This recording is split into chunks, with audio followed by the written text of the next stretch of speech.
कथा राजे बलि जी की। भगत प्रहलाद जी के पोते राजा बलि हुए हैं। उनके पिता का नाम विरोचन था। यह पंजाब राज में राज करते थे। मुल्तान शहर उसकी राजधानी थी। बलि राजा बड़ा ही बलवान और धर्मी राजा थे।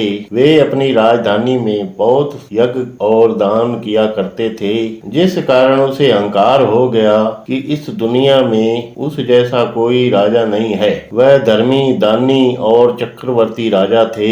उसके अहंकार को तोड़ने के लिए उस समय प्रभु को बावन का रूप धारण करना पड़ा। बावन रूप में उसे चारों वेदों का सारा पाठ जबानी याद था। हे भगत जनों, इस कथा को गौर से सुने। एक दिन की बात है कि वह बावन रूप धारण करके राजे बलि के दरबार में खड़े होकर उसने चारों वेदों का पाठ किया।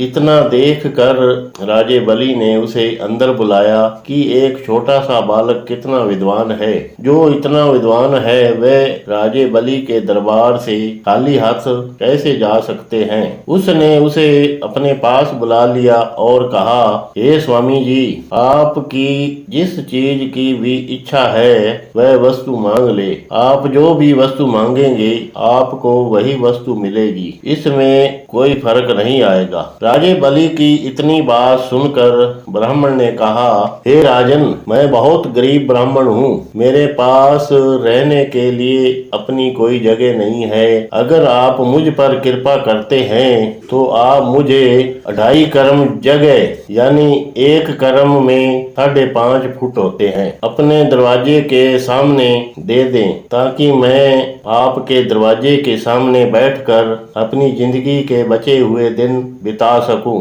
राजन, बस मेरे मन में एक यही तृष्णा बची है। राजन, इसके बगैर मुझे और कुछ भी नहीं चाहिए। बस इसी वस्तु की मुझे कमी है। ब्राह्मण के मुख से इतनी छोटी सी बात सुनकर राजा बलि हंस पड़े और हंसकर कहने लगे, पंडित जी, आप राजे बलि के साथ कोई मखौल तो नहीं कर रहे हैं। ब्राह्मण जी, आपके लिए 2.5 करम धरती तो क्या, यह कौन सी मांग रखी है?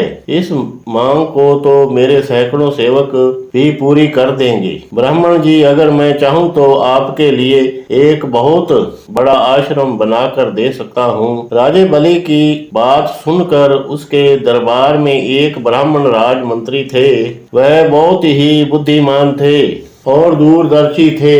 वह बावन के गुप्त रूप को समझ गए और कहने लगे, हे राजन, इसे आप गरीब ब्राह्मण न समझें। मुझे तो यह कोई विष्णु का अवतार लगता है। मुझे तो ऐसे लगता है यह तुम्हें छलने के लिए आया है। राजन, इनके साथ सोच समझ कर बात करें, कहीं आप इनसे धोखा न खा जाएं और बाद में पछताने लगें। राजा बलि अपने राजमंत्री के कहने पर भी कुछ न समझा।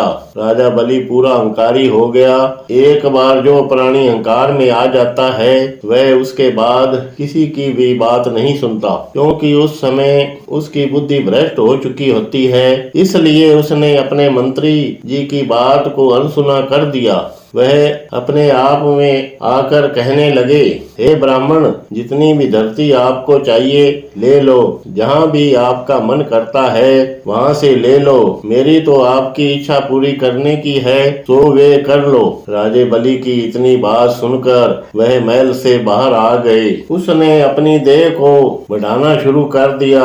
उसने अपनी देह को इतना बढ़ाया कि उसने अपनी 2 कर्म से उसका राज्य माप लिया। जब बाकी रहती हुई आधी कर्म के लिए जगह न बची तो वह पैर उसने राजे के सिर पर रख दिया, उसे पताल में पहुंचा दिया और कहा, राजन, अब आप पताल में ही राज करो। इतनी कहकर जब 52 रूपी भगवान ऊपर आने लगे तो बलि जी ने उसे दिया हुआ वचन याद दिला दिया और कहा, प्रभु, आपने दरवाजे के सामने रहने का वचन दिया था, इसलिए अब आप मेरे दरवाजे के सामने आकर बैठे। प्रभु बलि को छलने के लिए आए थे, परंतु यहाँ प्रभु आप ही छले गए। उस समय भगवान को खुद बलि का दरबान बनकर पतालपुरी में बैठना पड़ा, जो आज तक भी बैठा हुआ है और अपने वचन का पालन कर रहा है। यह कथा जो भी प्राणी पढ़े या सुने,